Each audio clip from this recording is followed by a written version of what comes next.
BRS party వైఖరి. ఇక్కడ BRS party కుటుంబ రాజకీయాల గురించి మాట్లాడితే కానీ నవ్వు వస్తుంది. ఎందుకంటే కుటుంబంలో తెలంగాణ వచ్చిన తర్వాత నిరుద్యోగులకు ఏం చేయలేదు, కానీ వాళ్ళ ఇంట్లో మాత్రం ఉద్యోగాలు తెచ్చుకున్న విషయం మీ అందరికి తెలిసిందే.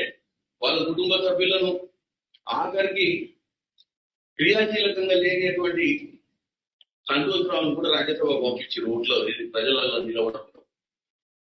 సో నల్గొండ గారు దాని గురించి చెప్పారు. ముఖ్యంగా నేను ముఖ్యమంత్రి వర్యులు అమెరికా పర్యటన మీరు అందరూ చూసినట్టయితే ముఖ్యమంత్రిగా 10 సంవత్సరాల తర్వాత 2014లో తెలంగాణ వచ్చిన తర్వాత ఒక ముఖ్యమంత్రి అమెరికా పోయిందంటే ఫస్ట్ ముఖ్యమంత్రి రేవంత్ రెడ్డి గారే.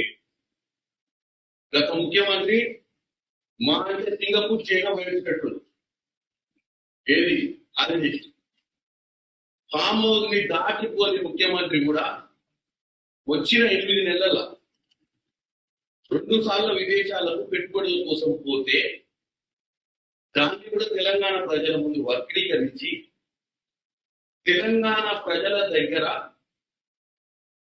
ఎలా అయితే రేవంత్ రెడ్డి గారి ముఖ్యమంత్రి గారి పర్యటనను ప్రయత్నాన్ని మాటల ద్వారా తప్పుదో పట్టించే ప్రయత్నం చేస్తూ, అంటే ఈ 10 ఏళ్ళు వాళ్ళు పాలించారు, 10 ఏళ్లకు 8 నెలలకు ఎంత డిఫరెన్స్ ఉంటుంది.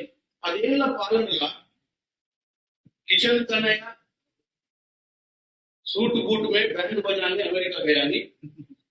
केटीआर గారు గతంలో ఎన్నిసార్లు సూట్ బూట్ में అమెరికా గए, జెనీవా గए, ఒకసారి అన్ని చర్చ పెట్టుకోవాలి ఫస్ట్ మనం. 10 ఏళ్లలో యువరాజు ముఖ్యమంత్రి కాదండి, ఐటీ మినిస్టర్ హోదాల 10 ఏళ్ళు ఎన్ని దేశాలకు పోయినావు, ఎన్ని దేశాలలో నువ్వు పెట్టుబడులు తెచ్చినావు, ఎన్ని ఉద్యోగాలు క్రియేట్ చేసినా ఒక శ్వేతపత్రం రిలీజ్ చేయడం వస్తుంది.